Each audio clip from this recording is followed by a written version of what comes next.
le Christ qu'il a choisi de suivre, sagesse et bonté d'un Dieu qui se donne.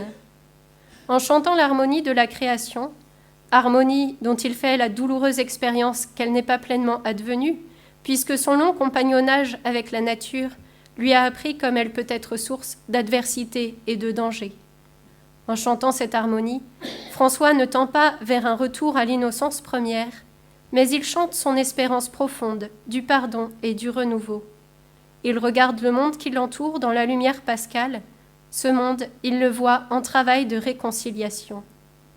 Dans le Christ ressuscité, toute la création est déjà réconciliée, fraternellement réunie. Rien d'étonnant donc qu'aux strophes évoquant les différents éléments cosmiques, François ait, en 2 occasions, ajouté une strophe à son chant.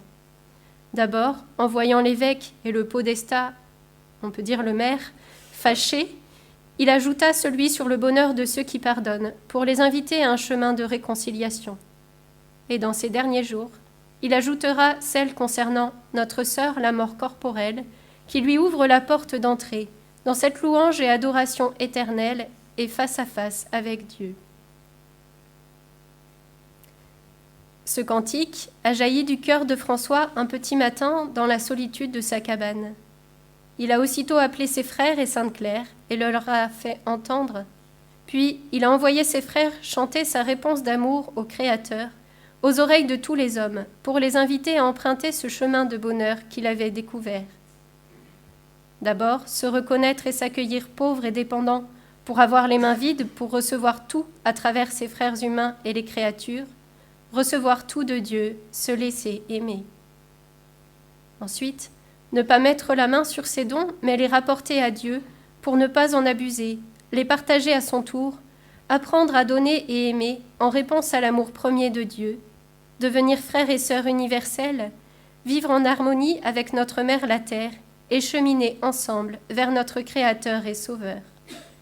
Enfin, laisser nos vues humaines et nos calculs pour laisser Dieu être Dieu, le laisser nous conduire jusqu'à lui par son Fils et entrer dans ce dessein d'amour de Dieu qui veut nous faire partager sa vie divine.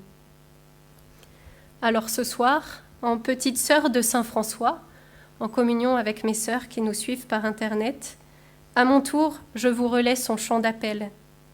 Ne craignons pas d'emprunter le chemin de la simplicité, de la sobriété qui accueille ce dont elle a besoin, mais n'accumule pas et ne se crée pas des besoins finalement superficiels, mais louons et bénissons le Seigneur, rendons-lui grâce et servons-le en toute humilité et en toute fraternité.